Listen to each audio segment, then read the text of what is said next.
Let's take a look at more about thermal conduction. So first off, we're talking about thermal conduction here, not electrical conduction. So if you're thinking about electrical conduction, things having to do with circuits and resistors and all of that stuff, put that out of your mind. Thermal conduction, or conduction, is the concept that if you have a high temperature object and a low temperature object and they are in contact, physical contact, then thermal energy will transfer from the high temperature object to the low temperature object. And the reason this happens on a molecular level is, let's say we have a 300 Kelvin object here, a 200 Kelvin object here. The molecules in the 300 Kelvin object have a greater average kinetic energy, and the molecules in the 200 Kelvin object have a lower average kinetic energy. So in essence, the molecules in the 300 Kelvin object are jiggling around faster than the molecules in the 200 Kelvin object. So if we think about the boundary between the hot or high temperature object and the cold or low temperature object, at that boundary, the fast moving molecules are colliding with the slow moving molecules. And when there's those collisions, kinetic energy is going to be transferred from the faster moving molecules to the slower moving molecules. So kinetic energy between the molecules is going to be transferred from the hot object, the 300 Kelvin object, to the cold object, the 200 Kelvin object. Okay, now there's a couple more things we can say about this thermal energy transfer. The thermal energy transferred from the high temperature object to the low temperature object will happen at a greater rate if the temperature difference is greater. And I'm going to write that in symbols and then we'll talk about it again. Delta Q divided by delta T is proportional to delta temperature. So delta Q divided by delta T, that's the rate at which the thermal energy is transferred. That's proportional to the temperature difference between the objects. So if I have one object that's at a temperature of 255 Kelvin and one object that's at a temperature of 254 Kelvin, that's a very small temperature difference. And so the thermal energy will be transferred at a very slow rate. Whereas if I have an object that's at a temperature of 600 Kelvin and an object that's at a temperature of 2 Kelvin, that's a huge temperature difference. And so the thermal energy will be transferred very, very rapidly between the objects. Okay. Also, the greater the area of contact between the two objects, the greater the rate of thermal energy transfer. So delta Q by delta T is proportional to the area of contact between them. The thermal energy transfer rate is proportional to the area over which they have contact. Also, the material matters in this situation. So the rate at which the thermal energy is transferred depends on the kind of material that it's transferring through. So the way that we're going to combine all of this together is with this big equation. I'm going to write it down. Delta Q divided by delta T is equal to Ka delta T divided by delta X. So we got to decipher what's going on here. So first of all, delta Q divided by delta T, that's the thermal energy transfer rate, or the rate at which thermal energy is transferred. And that's equal to K. K is the thermal conductivity. We'll come back to that. A is the area of contact, or the area over which the thermal energy is being transferred. And delta T divided by delta X, that is the temperature change per distance. It's also called the temperature gradient.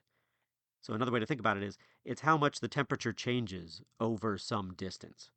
So I'm going to draw a diagram of what we're kind of trying to think of right here. So I'm going to have this box right here, and there's a temperature 1 on the left side of this box and a temperature 2 on the right side of the box. There's the area. It's the cross-sectional area. Um, and then delta X is this length right here. Delta X is the length between temperature 1 and temperature 2. All right. Thermal conductivity, let's talk about that. So thermal conductivity is different for every material, and it's a measure of how well the material can transfer thermal energy. So for example, copper has a thermal conductivity of about 400 watts per meter per Kelvin. Aluminum, about 240 watts per meter per Kelvin. Styrofoam has a thermal conductivity of only 0.033 watts per meter per Kelvin, and plexiglass is about 0.2 watts per meter per Kelvin.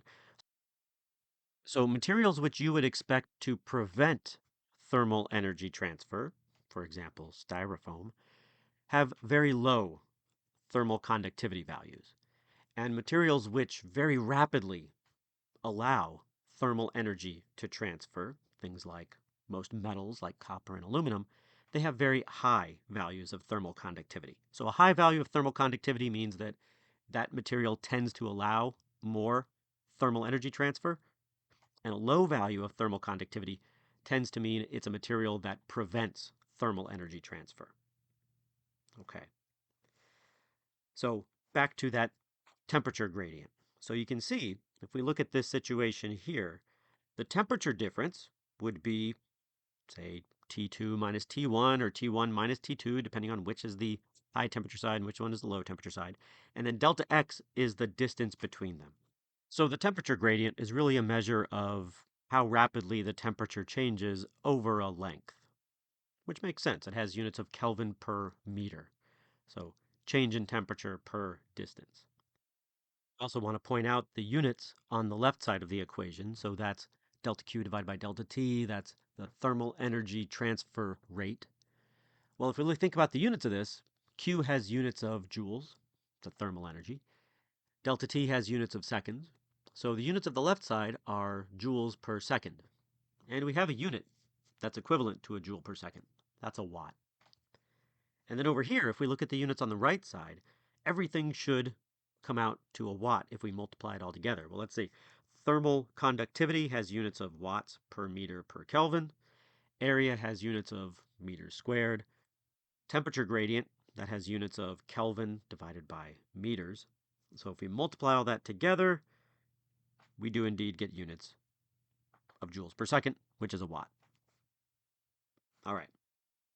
So let's think about a situation where we want a large thermal energy transfer rate. We want the thermal energy to transfer very rapidly, very quickly from one temperature side to the other temperature side.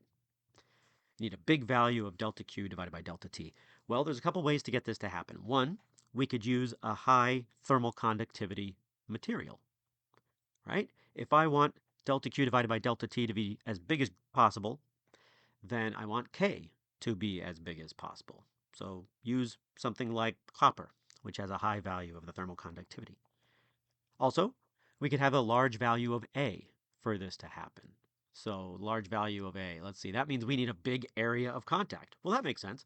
If you want the thermal energy to transfer very rapidly, then have the objects touch over a greater area. Another way to get a larger thermal energy transfer is to have a larger temperature gradient. So have a bigger temperature difference over a smaller length. All right. Likewise, if you want thermal energy to not transfer quickly, if you want to prevent thermal energy from transferring from one side to the other, in other words, you want this to be thermally insulated, then you want a small value of delta Q divided by delta T. And one way to do that is to lower the value of the thermal conductivity. Use a low thermal conductivity material. Use, say, styrofoam. Another way to do it is make the area as small as possible. If you don't want thermal energy to transfer at a high rate, then lower the area over which the two things are in contact. Also, have a smaller temperature gradient. So you could make the distance between T1 and T2 as great as possible, or you could make the temperature difference as small as possible. Now, in the end, if this seems a little bit fake or maybe artificial to think of it in this way, I mean, if you have a temperature difference, it's not always between two ends of a rectangular block. But if that seems a little false or fake or, like I said, artificial, don't worry. This is a starting place. In reality, things are more complicated than this in most cases. But again, we're starting here in order to conceptualize it. Don't worry, you'll develop new tools to deal with those more complicated situations. But it's all based on these ideas.